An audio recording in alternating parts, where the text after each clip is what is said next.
بھائی احادیث میں ثابت ہے کہ حضور اکرم صلی اللہ علیہ وسلم سے منقول ہے کہ آپ صلی اللہ علیہ وسلم نے یہ دعا کی تھی، یہ دعا کی تھی، یہ دعا کی تھی نمازوں کے بعد۔ اگر سرکار نے دعائیں نہیں کی اور صحابہ نے سنی نہیں تو پھر وہ کیسے منقول ہوئی؟ تو مطلب یہ کہ نماز کے بعد بھی دعا کرنا حضور اکرم صلی اللہ علیہ وآلہ وسلم کی سنت سے ثابت ہے، اور آپ صلی اللہ علیہ وآلہ وسلم کا ارشاد ہے کہ جہاں کہیں کوئی جماعت اکٹھا ہوتی ہے، بیٹھتی ہے، اور ان میں کا ایک دعا کرتا ہے اور سب لوگ آمین کہتے ہیں تو اللہ تعالیٰ ان کی دعاؤں کو ضرور قبول کرتا ہے۔ تو لہذا اجتماعی دعا کرنا یہ بھی قبولیت کے لیے بہت ہی بہترین ذریعہ ہے، اور اس کا ثبوت بھی احادیث شریفہ سے ہے۔ سب کچھ بہترین دعا بیان کر رہی ہے۔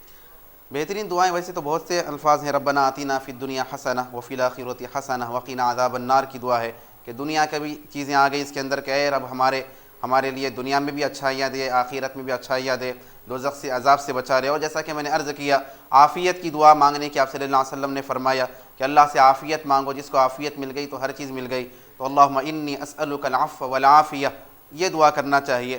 لیکن جیسا کہ احادیث میں آتا ہے کہ صحابہ نے عرض کیا کہ رسول اللہ ہم نے آپ سے بہت ساری دعائیں سنی ہیں لیکن ہم کو یاد نہیں رہتی کہ کیا کیا دعائیں سنے ہیں، تو کتنی دعاؤں کو ہم یاد رکھیں، کیسے پھر ہم اس کا اہتمام کریں؟ تو حضور اکرم صلی اللہ علیہ وسلم نے فرمایا کہ ایک دعا تمہیں بتاتا ہوں، وہ تم دعا یاد رکھو، ساری دعائیں اس کے اندر آ جائے گی۔ سرکار نے پھر تعلیم فرمائی کہ یہ دعا کرو، اللہم انی اسألک من خیر ما سألک منہ نبیک صلی اللہ علیہ وسلم، کہ اے اللہ میں تجھ سے وہ بھلائی مانگتا ہوں جو بھلائی تجھ سے تیرے نبی نے مانگی تھی، اور وأعوذ بک من شر ما استعاذک منہ نبیک صلی اللہ علیہ وسلم، اور میں تجھ سے اس شر سے پناہ مانگتا ہوں جس شر سے تیری پناہ مانگی تھی تیرے نبی صلی اللہ علیہ وآلہ وسلم نے۔ یہ جامع دعا ہے، بس اس کا اہتمام کیا جائے تو پھر ساری دعائیں اس کے اندر آ جاتی ہے۔ سرکار نے جو خیر مانگا تھا، اے اللہ میں تجھ سے وہ خیر مانگتا ہوں، اور جس شر سے تیرے نبی نے تیری پناہ مانگی تھی ان تمام شر سے میں تیری پناہ مانگتا ہوں۔ یہ دعا کرے تو سب سے بہترین دعا بھی ہے اور سب جامع دعا ہے کہ ساری دعائیں پھر اس کے اندر شامل ہو جاتی ہے۔ صاحب کیونکہ پروگرام کے اختتام کا وقت بالکل قریب ہے تو آپ سے گزارش تھی کہ تیزی کے ساتھ سوالات جو آگے انشاءاللہ کوشش کرتا ہوں۔ پہلا سوال آیا تھا کہ 3 مرتبہ عمرہ کرنے سے کیا حج فرض ہو جاتا ہے؟ دیکھیے عمرہ جتنی بھی مرتبہ چاہے کریں اس کی وجہ سے حج فرض نہیں ہوتا۔ لطیف شاہ صاحب نے سوال کیا کہ ایک گزارش ان کی یہ تھی کہ دیگر دنوں میں بھی پروگرام رکھا جائے، تو الحمدللہ گزشتہ سال بھی چند مہینے نہیں ہو سکا آخری کے، اس سے پہلے پروگرام چلتا تھا ہمارا ہر جمعہ کے دن شرعی احکام کے نام سے۔ انشاءاللہ تعالیٰ نوٹ کر لیا گیا ہے آپ کی گزارش کو، تو کوشش کی جائے گی کہ وہ پروگرام پھر جو ہے شروع کیا جائے۔ اور ایک سوال ان کا یہ تھا کہ حضرت عائشہ صدیقہ رضی اللہ تعالیٰ عنہ کی عمر جو ہے آپ کے نکاح کے وقت کتنی تھی؟ تو سیرت نگاروں نے لکھا ہے کہ آپ کی عمر اس وقت 9 سال کی تھی، اور وداعی جب ہوئی تو اس وقت آپ کی عمر 13 سال کی تھی۔ اور ایک سوال انہوں نے کیا تو انشاءاللہ تعالیٰ اس کے بارے میں ہم عرض کریں گے کہ حضرت خدیجہ رضی اللہ تعالیٰ عنہ کے وصال کے وقت سیدہ کائنات حضرت فاطمہ الزہرا رضی اللہ تعالیٰ عنہ کی عمر کیا تھی، انشاءاللہ عرض کریں گے۔ اور ایک گزارش تھی لطیف شاہ صاحب سے کہ یقیناً یہ سوالات کی بھی اہمیت ہے، معلومات ہیں یہ کہ لیکن تاریخ سے متعلق بہت سے یہ سوالات ہیں، بہتر یہ ہوگا کہ فقہی سوالات کو ترجیح دی جائے۔ قلیل احمد صاحب نے سوال کیا کہ دعا میں وسیلے کی کس قدر اہمیت ہے؟ دیکھیے دعا میں وسیلہ اختیار کرنا، وسیلے سے دعا کرنا یہ اللہ تبارک و تعالیٰ کا حکم ہے۔ اللہ تعالیٰ نے قرآن پاک میں فرمایا کہ وَلَوْ أَنَّهُمْ إِذْ ظَلَمُوا أَنفُسَهُمْ جَاءُوكَ فَاسْتَغْفَرُوا اللَّهَ وَاسْتَغْفَرَ لَهُمُ الرَّسُولُ لَوَجَدُوا اللَّهَ تَوَّابًا رَحِيمًا، کہ اے نبی اگر یہ لوگ اپنی جانوں پر ظلم کریں تو ایسا کیوں نہیں کرتے کہ آپ کے پاس آئیں اور آپ کے پاس آ کر اللہ سے مغفرت طلب کریں، اور آپ بھی ان کے لیے پھر مغفرت کی التجا کریں، مغفرت کی گزارش کریں۔ اگر آپ کے پاس آ کر رب سے مغفرت طلب کریں گے گناہ کرنے کے بعد تو لَوَجَدُوا اللَّهَ تَوَّابًا رَحِيمًا، تو ضرور وہ اللہ تعالیٰ کو خوب توبہ قبول کرنے والا بھی پائیں گے اور پھر مہربانی کرنے والا بھی پائیں گے۔ توبہ قبول بھی ہو جائے گی نبی کا وسیلہ اختیار کرنے کی وجہ سے، اور پھر مزید مہربانیاں بھی رب کی طرف سے عنایت کی جائے گی۔ حدیث شریف میں آتا ہے کہ ایک صحابی حاضر ہوئے حضور اکرم صلی اللہ علیہ وآلہ وسلم کی خدمت میں، نابینا ہو گئے تھے، عرض کی کہ یا رسول اللہ میری بینائی کے لیے دعا کیجیے۔ تو سرکار نے فرمایا کہ دیکھو بہتر ہے صبر کرو، نہیں اگر تم کہتے ہو کہ دعا تو ٹھیک ہے دعا کے لیے کرتے ہیں۔ تو انہوں نے عرض کیا کہ یا رسول اللہ بہت مشکل ہو رہی ہے، دعا فرمائیے۔ تو سرکار نے ان سے فرمایا کہ تم دعا کرو۔ سرکار نے تعلیم دی کہ کیسے دعا کیا جائے۔ سرکار نے فرمایا کہ 2 رکعت نماز پڑھو اور پھر اس کے بعد یہ دعا کرو، اللہم انی اسألک واتوجہ الیک بنبیک نبی الرحمہ، پوری لمبی دعا ہے۔ یہ دعا کرو کہ اے اللہ بے شک میں تجھ سے مانگتا ہوں اور تیری طرف متوجہ ہوتا ہوں تیرے نبی کے ذریعے سے، تیرے نبی کے واسطے سے جو رحمت والے نبی ہیں، رحمت کے نبی ہیں، صحابہ فرماتے ہیں کہ وہ شخص گئے، جا کر انہوں نے 2 رکعت نماز پڑھی، دعا کی، ابھی محفل موجود تھی، برخاست نہیں ہوئی تھی، اس حالت میں واپس آئے کہ ان کی بینائی لوٹ کر آ گئی تھی، وہ نابیناپن ختم ہو گیا تھا۔ تو وسیلہ اختیار کرنا یہ اللہ کا حکم بھی ہے، اللہ کے نبی کی بھی سنت ہے، اللہ کے نبی کی تعلیم بھی ہے۔ صحابہ کا بھی طریقہ یہ ہے کہ بارش جب مانگا جاتا تھا تو پھر حضرت عباس کے وسیلے سے پھر بارش طلب کیا کرتے تھے، حضرت عمر فاروق رضی اللہ تعالیٰ عنہ۔ اور ایک سوال یہ کیا گیا کہ نماز جنازہ میں ہاتھ چھوڑ کر سلام پھیرنا چاہیے یا پھر ہاتھ بندھے ہوئے رہیں اور سلام پھیرنا چاہیے؟ تو دیکھیے بات یہ ہے کہ بیان کیا گیا، علماء نے بیان فرمایا کہ سلام پھیرنے سے پہلے جتنی بندشیں ہیں اس کو کھول دیا جائے، جیسا کہ اگر تشہد میں اشہد ان لا الہ پہ انگلی اٹھانے کے بعد لا الہ الا اللہ پر رکھنے کے بعد ہاتھ کھلا بھی کر دے سکتے ہیں، اور اگر ہاتھ کو ایسے ہی رکھا گیا تو سلام پھیر دینے سے پہلے اس کو کھول دینا چاہیے، جتنی بندشیں کھول دیا جائے۔ اس کے مطابق یہاں پر بھی بیان کیا گیا کہ جب سلام پھیرا جائے تو پھر ہاتھ چھوڑ کر پھر اس کے بعد سلام پھیرنا چاہیے۔ ایک طریقہ یہ بھی بیان کیا گیا کہ جب دائیں طرف سلام پھیرے تو دائیں طرف کا جو ہے ہاتھ چھوڑ دیا کرے، بائیں طرف جو سلام پھیرے تو بائیں طرف کے ہاتھ کو چھوڑ دیں۔ یہ جنازے کے اندر یہ طریقہ بیان کیا گیا۔ صاحب نے سوال کیا کہ مسجد میں جو چندہ کرنے والے اعلان کرتے ہیں تو ان کو جھڑک کر باہر کیا جاتا ہے، تو کیسے ان کے ساتھ سلوک کرنا چاہیے؟ دیکھیے پہلی بات تو یہ ہے کہ مسجد میں مانگنے سے منع کیا گیا۔ یہ جو خاص طور پہ رمضان کے مہینے میں اعلانات ہوتے ہیں، بس جیسے ہی سلام پھیرا گیا کھڑے ہو جاتے ہیں لوگ، اعلان کرتے ہیں، کئی مصلیوں کی نمازوں میں خلل ہوتا ہے، عبادتوں میں خلل ہوتا ہے، جبکہ منع کیا گیا ہے مسجد میں اعلان کرنے سے، مسجد میں مانگنے سے منع کیا گیا ہے۔ بلکہ یہاں تک فرمایا گیا کہ اگر کوئی مسجد میں مانگے تو پھر اس کو تم نہ دیا کرو، تاکہ پھر اس کی آئندہ ایسی حرکت نہ کرے، پھر وہ آئندہ ایسی غلطی نہ کرے، کیونکہ مسجد یہ عبادت کی جگہ ہے، نماز کی جگہ ہے۔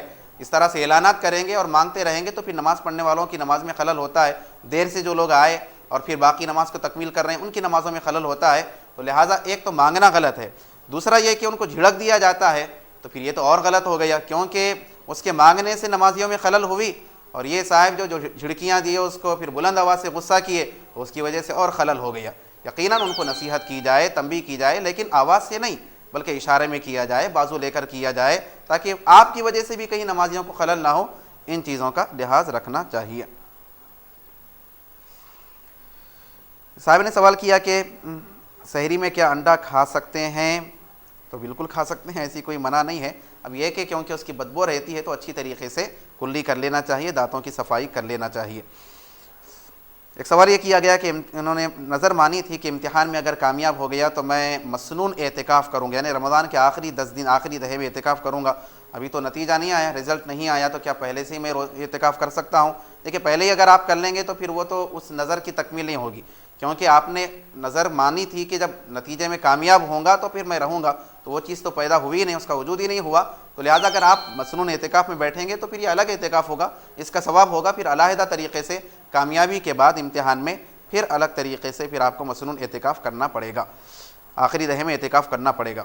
صلاح الدین صاحب نے سوال کیا کہ والدین کے لیے وہ ہمیشہ دعا کرتے ہیں جنت الفردوس کی۔ یقیناً اولاد کی ذمہ داری ہے کہ ہمیشہ اپنے والدین کو دعاؤں میں یاد رکھے۔ اللہ تعالیٰ نے قرآن پاک میں فرمایا کہ وقل ربی رحمہما کما ربیانی صغیرا، کہ اس طرح سے اپنے والدین کے حق میں دعا کیا کرو کہ اے رب ان پر رحم فرما جیسا کہ انہوں نے بچپن میں میری تربیت کی تھی۔ اور حضور اکرم صلی اللہ علیہ وآلہ وسلم فرماتے ہیں کہ جس دعا میں والد کے لیے مغفرت کی دعا نہ کی جائے، والدین کے لیے بندہ اس کے اندر والدین کو یاد نہ رکھے تو پھر وہ دعائیں قبول نہیں ہوتی۔ لہٰذا اولاد کی ذمہ داری ہے کہ ہمیشہ دعاؤں میں والدین کا خیال رکھیں، ان کے لیے بھی دعا کریں۔ اور ایک سوال ان کا یہ بھی تھا کہ دیکھنے میں آ رہا ہے کہ شادی کے بعد اولاد جو ہے والدین کے ساتھ بدتمیزی کا معاملہ کر رہے ہیں اور پھر بیوی کی طرفداری ہو رہی ہے۔ بہرحال ہر دو طرف سے بہت سے قصور ہیں، بعض والدین کی طرف سے معاملات بھی ہیں، بعض پھر اولاد کی طرف سے، بیویوں کی طرف سے بھی معاملات ہیں۔ تربیت نہ ہونے کا نتیجہ ہے، اور ہر ایک یہ چاہتا ہے کہ مجھے میرا حق ملے، دوسروں کے حق کا خیال نہیں ہے، اپنے متعلق دوسروں پہ کیا ذمہ داریاں اس کا فکر ہے، دوسروں کے ہم پہ کیا ذمہ داریاں اس کی فکر نہیں ہے۔ بہرحال حدیث شریف میں آتا ہے کہ حضور اکرم صلی اللہ علیہ وآلہ وسلم نے فرمایا کہ قیامت کی علامتوں میں سے ہے کہ بندہ جو ہے اپنی بیوی کی بات مانے گا، اس کی فرما برداری کرے گا اور اپنی ماں کی نافرمانی کیا کرے گا۔ بہرحال اس چیز سے بچنا چاہیے، کیونکہ ماں باپ وہ ہوتے ہیں کہ ان کا کوئی بدل نہیں ہو سکتا، ہر ایک کا بدل ہو سکتا ہے لیکن ماں باپ کا بدل نہیں ہو سکتا، تو لہٰذا ان کو ہرگز ناراض نہیں کرنا چاہیے۔ ان کا کہنا یہ تھا، صلاح الدین صاحب جو کہ نابینا ہیں، انہوں نے کہا کہ لوگ ان کو کہتے ہیں کہ بھئی آپ آنکھوں کے لیے دعا کیوں نہیں کرتے؟ تو ان کا کہنا ہے کہ دعا تو کر رہے ہیں لیکن مطمئن بھی ہے کہ اللہ جیسے بھی رکھا ہے تو خوش ہیں اس کے اندر۔ یقیناً اللہ کے فیصلوں پر، اللہ کی جو بھی تخلیق ہے اس کے مطابق ہمیں ہمیشہ راضی ہونا چاہیے۔ اور پھر حدیث شریف میں آتا ہے کہ اللہ تعالیٰ نے فرمایا کہ میں جس کے دو معزز چیزوں کو لے لیتا ہوں، یعنی جس کی آنکھوں کو لے لیتا ہوں تو پھر اس کے بدلے میں پھر میں اس کو جنت عطا کرتا ہوں۔ تو بہت ساری خوشخبریاں نابینا جو حضرات ہوتے ہیں ان کے لیے بھی آئی ہیں، تو ان کو پست ہمت نہیں ہونا چاہیے، احساس کمتری کا شکار نہیں ہونا چاہیے کہ اللہ نے ہمیں ایسا کیوں رکھ دیا، ہم محروم ہیں۔ اللہ کی مرضی ہوتی ہے۔ اور بات یہ ہے کہ موجودہ زمانے کے اعتبار سے تو جو بے حیائی کا طوفان ہے ہر طرف، کہ جدھر نظر ڈالیے آوارہ گردی ہے، بے حیائی کا طوفان ہے، یہ حالات کے لحاظ سے تو ایسا محسوس ہوتا ہے کہ زمانے کے نابینا جو ہے بہت خوش قسمت ہیں کہ پھر کئی گناہوں سے پھر وہ محفوظ ہو سک رہے ہیں۔ سوال کیا گیا کہ فطرے کی رقم کب دینا چاہیے اور کتنی دینا چاہیے، اور کیا ایک شخص کو کئی فطرے دے سکتے ہیں؟ تو دیکھیے فطرے کی رقم ہے گیہوں کے اعتبار سے دیکھا جائے تو 1.25 کلو گیہوں یا اس کی رقم، اور اگر کھجور کے اعتبار سے دیکھا جائے تو 2.5 کلو کھجور یا اس کی رقم ایک آدمی کی طرف سے فطرہ ادا کرنا ہے۔ کب دینا چاہیے؟ عید کو جانے سے پہلے دے دینا، یہ ضروری ہوتا ہے۔ فطرے کی رقم بعد میں دیں گے تو پھر عام و صدقہ ہو جائے گا، اور بہتر یہ ہے کہ عید کے دن سے پہلے ہی دیا جائے، کیونکہ فطرے کا مقصد یہ ہے کہ فطرہ اس لیے دیا جاتا ہے تاکہ غریب بھی عید کی تیاری کر سکے، عید کے دن کچھ پھر وہ اپنا اہتمام کر سکے، اچھی غذا کھا سکے، اچھے کپڑے پہن سکے۔ بہرحال اس سے عید کے دن سے پہلے بھی فطرہ دیا جا سکتا ہے۔ اور ایک سوال ان کا جو تھا کہ ایک شخص کو کئی فطرے دینا، بالکل دے سکتے ہیں۔ کئی بھائی ہیں آپ کے، سب کے فطرے کسی ایک شخص کے حوالے کیا جائے، بالکل ایسا کیا جا سکتا ہے۔ حبیب محمد صاحب نے سوال کیا، پہلے انہوں نے کہا کہ بھائی ہم فون کرتے ہیں بیل بجتی ہے، لیکن بہت سے لوگوں کا شکوہ ہے کہ بھائی سوال اٹھاتے نہیں۔ بعض تو ایسے بھی ہیں کہ جو پہلے رمضان سے فون کر رہے ہیں، تو بہرحال کوئی وجہ نہیں ہوتی کوئی کہ اس وجہ سے نہ اٹھایا جائے، نعوذ باللہ، ایسا کوئی جان بوجھ کے نہیں کیا جاتا۔ کسی کا لگ جاتا ہے، کسی کا نہیں۔ صلاح الدین صاحب سے مشورہ لیجئے، کیونکہ روزانہ ان کا فون جو ہے اٹھایا جاتا ہے، سوال شامل کیا جاتا ہے۔ ان سے پوچھئے کہ کیا دعا پڑھ کے سوال کرتے ہیں، شاید آپ کا بھی فون جو ہے لگ جائے گا۔ سوال کیا تھا حبیب محمد صاحب نے کہ عیدگاہ میں نماز اثر وغیرہ پڑھ سکتے ہیں؟ تو دیکھیے عیدگاہ میں نماز عید سے پہلے کوئی نماز پڑھنے سے منع کیا گیا، نفل پڑھنے سے بھی منع کیا گیا۔ اب یہ کہ دوسرا وقت ہے تو پھر اس کے اندر کوئی قباحت نہیں ہے۔ اور ایک سوال ان کا یہ بھی تھا کہ رمضان کے مہینے میں بہت سے لوگ غلط اعمال کیا کرتے ہیں، جبکہ شیاطین تو قید میں ہو جاتے ہیں۔ تو دیکھیے غلط اعمال جو انسان کرتا ہے، غلطیاں جو کرتا ہے، گناہ کرتا ہے، تو دو وجہ سے کرتا ہے۔ ایک تو شیطان کے بہکانے کی وجہ سے، اور ایک نفس کے وسوسوں کی وجہ سے۔ شیطان تو قید میں ہو گیا لیکن نفس تو موجود ہے، اس کی وجہ سے پھر یہ سارے غلط اعمال ہوتے ہیں۔ ایک صاحب نے سوال کیا کہ کاروبار میں مصروفیت کی وجہ سے وہ سنت نہیں پڑھ سکتے، تو کیا اس کی وجہ سے گناہ ہوگا؟ تو دیکھیں سنت دو قسم کے ہیں، ایک سنت مؤکدہ کہلاتے ہیں، ایک سنت غیر مؤکدہ۔ جیسا کہ فجر سے پہلے کی سنت ہے، ظہر سے پہلے کی اور بعد کی سنتیں ہیں، اسی طرح عشاء کے بعد کی سنتیں ہیں، تو اور مغرب کے بعد کی سنت، یہ سنت مؤکدہ کہلاتی۔ اس کو تو پھر آپ کو پڑھنا ہے، کوشش کیجئے کہ اس کی ادائیگی ہو، کیونکہ اس کو ہمیشہ چھوڑیں گے تو پھر سنت مؤکدہ چھوڑنے کا گناہ ہوگا۔ اکرم صاحب نے سوال کیا کہ حضرت آدم اور حضرت حوا کا نکاح کہاں ہوا تھا؟ کہ زمین میں ہوا تھا یا آسمان میں ہوا تھا؟ پہلی تو گزارش یہ ہے کہ جیسا کہ آپ نے سنا ہوگا کہ کتنے لوگوں کو شکایت ہے کہ ہمارا سوال شامل نہیں ہوتا، تو بہت سے لوگ منتظر ہیں فقہی مسائل کو جاننے کے لیے۔ تو گزارش یہ ہے کہ تاریخ کے سوالات اور ایسے سوالات کہ جس کا زندگی میں کوئی درپیش ہونے والے نہیں ہیں، کہ فلاں نبی کا کیا معاملہ تھا، فلاں نبی کی کتنی اولاد تھی، بہرحال ایسی چیزوں سے بچا جائے، کیونکہ بہت سے لوگوں کے پھر ضروری مسائل بھی ہوتے ہیں۔ بہرحال حضرت آدم اور حضرت حوا کا نکاح جنت میں ہی ہوا تھا، اور مہر جو مقرر کیا گیا تھا، روایتوں میں آتا ہے کہ حضور اکرم صلی اللہ علیہ وآلہ وسلم پر درود بھیجنا، درود پڑھنا، یہ حضرت آدم اور حضرت حوا کے درمیان مہر مقرر کیا گیا تھا۔ ایک گزارش ان کی یہ بھی تھی کہ شادی کے متعلق موضوع کو رکھا جائے، تو انشاءاللہ ہم کوشش کریں گے کہ ایک دن نکاح کے بارے میں اور نکاح کے لیے لڑکے کا کیسا انتخاب ہو، لڑکی کا کیسا انتخاب، انشاءاللہ تعالی اس کے متعلق گفتگو کرنے کی کوشش کریں گے۔ صاحب نے سوال کیا کہ بہت سے لوگ جو ہے قسم ڈال دیتے ہیں کہ تم کو قسم ہے فلاں کام مت کرو، تمہاری لیے قسم ہے کہ ایسا کام مت کرو، اگر کریں گے تو کیا اس کی وجہ سے گناہ ہوگا؟ تو دیکھیے قسم اٹھانا الگ چیز ہے کہ خود قسم کھائے، اس کی وجہ سے پھر معاملات ہوتے ہیں، احکام اس پر لاگو ہوتے ہیں۔ دوسروں پر قسم ڈالی نہیں جا سکتی، شریعت میں اس کا کوئی وجود نہیں، اس کی وجہ سے کوئی فرق نہیں ہوگا کہ فلاں بندے نے پھر قسم ڈال دی تو پھر کیسا کیا جائے، کام نہیں کرنا چاہیے، نہیں، اگر کام کریں گے بھی آپ تو آپ پر کوئی قسم توڑنے وغیرہ کے کوئی معاملات لازم نہیں آئیں گے۔ اور ایک سوال یہ کیا گیا ان کے گھر والوں کی طرف سے کہ خادمہ جو ہے کام کرنے والی وہ سید ہیں، غریب ہیں، تو کیا ان کو زکوٰۃ دی جا سکتی ہے؟ اور خادمہ کا کہنا یہ ہے کہ بھئی ہم کو کیوں نہیں دیتے زکوٰۃ، پھر ہمارا خیال کون کرے گا۔ یقیناً ناظرین ہم نے بارہا توجہ دلائی ہے جہاں پر بھی موقع ملا ہے کہ سید حضرات کو یقیناً جو چاہے مرد ہو عورت ہو کیسی بھی حالت میں ہو ان کو زکوٰۃ دینے سے منع کیا گیا، کیونکہ زکوٰۃ یہ مال کا میل ہوتا ہے اور سادات کے لیے مناسب نہیں ہوتا۔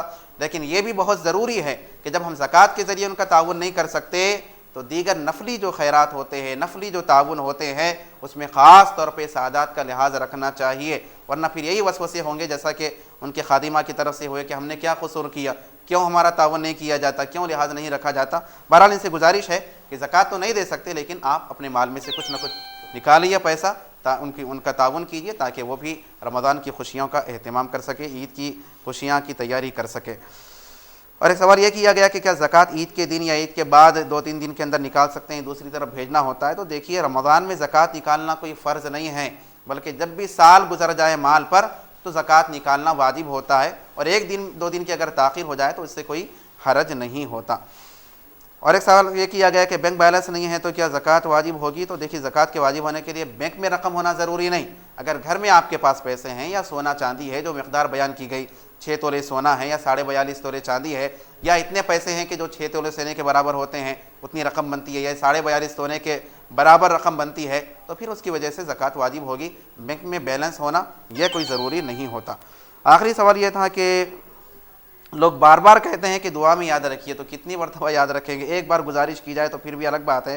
تو دیکھیے لوگ کہیں ٹھیک ہے لیکن آپ وعدہ مت کیجیے، بلکہ یہ کہیے کہ انشاءاللہ کروں گا، تو پھر آپ پر کوئی ذمہ داری لازم نہیں ہوتی۔ انشاءاللہ کا لفظ کہیے تو پھر ایسی صورت میں آپ دعا نہیں بھی کیے تو اس کی وجہ سے آپ پر کوئی قصور یا کوئی گناہ کا معاملہ نہیں ہوتا۔ سر ایک اور سوال یہ تھا کہ ایس ایم ایس کے ذریعے، ہاں ایک سوال انہوں نے یہ بھی کیا کہ اگر ایس ایم ایس کے ذریعے اگر حدیث آئے تو کیا اس کو ڈیلیٹ کیا جا سکتا ہے؟ تو ہاں بالکل کیا جا سکتا ہے، اس کے اندر ایسا کوئی حدیث کی بے ادبی ایسا نہیں، بلکہ بہتر یہ ہے کہ کر دیا جائے، کیونکہ ویسے ہی رکھیں گے پڑھنے کے بعد کر دیا جائے، تاکہ اگر ویسے ہی رکھیں گے پھر ضرورت خانے میں جائیں گے تو بے ادبی کا امکان ہے۔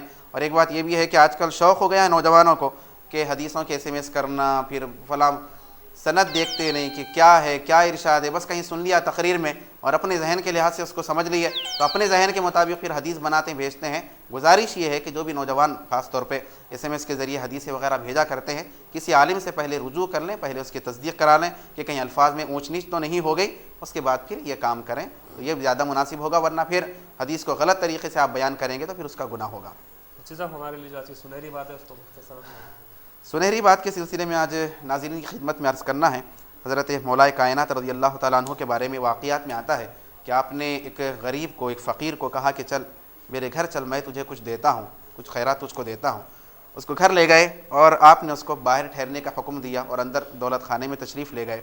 تو غریب سوچنے لگا، فقیر سوچنے لگا کہ حضرت کے پاس مجھ کو کیا مل سکتا ہے سوکھی روٹی کے سوا، کیونکہ آپ کا دنیا سے کیا تعلق، کیا لینا دینا، نہ روپے مل سکتے ہیں نہ پیسے مل سکتے ہیں۔ سوچنے لگا اور ادھر ادھر نظر دوڑایا، دیکھا کہ گھوڑے پر زین رکھی ہوئی ہے، چمڑے کی جو زین ہوتی ہے بیٹھنے کی، تو سوچا کہ چلو غنیمت یہی ہے کہ زین لے کر فرار ہو جائیں، کچھ تو حاصل ہوگا۔ لے کر فرار ہو گیا۔ حضرت علی رضی اللہ تعالیٰ عنہ باہر تشریف لائے تو کیا دیکھتے ہیں کہ فقیر موجود نہیں ہے، اور ادھر ادھر نظر دوڑایا تو کیا دیکھتے ہیں کہ زین غائب ہے، تو سمجھ جاتے ہیں کہ یہ عمل اسی نے کیا ہے، یہ حرکت اسی نے کی ہے۔ اب باہر تشریف لاتے ہیں تو کیا دیکھتے ہیں کہ ایک آدمی بازار سے آ رہا ہے اور اس کے ہاتھ میں وہ زین موجود ہے۔ آپ پوچھتے ہیں کہ یہ تو نے کہاں سے لایا؟ تو کہتا ہے کہ ابھی میں بازار سے خرید کر لایا ہوں۔ تو آپ سمجھ جاتے ہیں کہ اس نے بیچا ہے اور یہ خریدا ہے۔ پوچھتے ہیں کہ کتنے میں تو نے خریدا ہے؟ تو کہتا ہے کہ 1 درہم کے بدلے میں۔ تو حضرت علی فرماتے ہیں کہ میں بھی تو اس کو 1 درہم دینے والا تھا۔ تو مطلب یہ ہے کہ بندہ چاہے حلال طریقے سے حاصل کرے تو بھی اتنا ہی ملتا ہے، اور حرام طریقے سے حاصل کرے بھی تو اتنا ہی ملتا ہے۔ اگر وہ رکتا وہیں پہ ٹھہرتا تو بھی اس کو 1 درہم ملنے والا تھا۔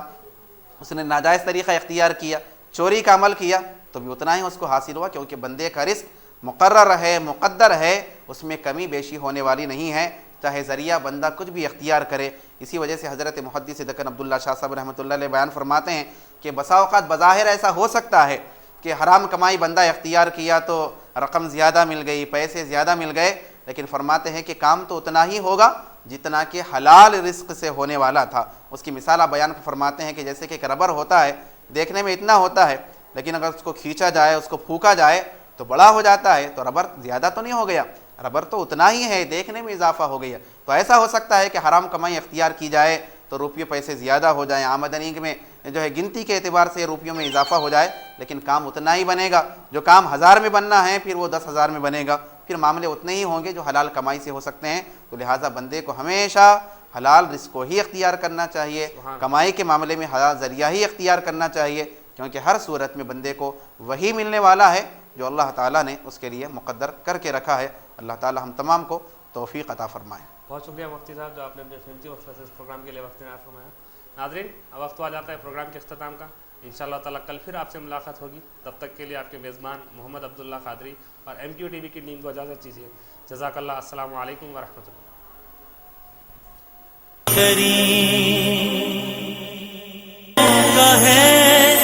رمضان کا مہینہ بڑی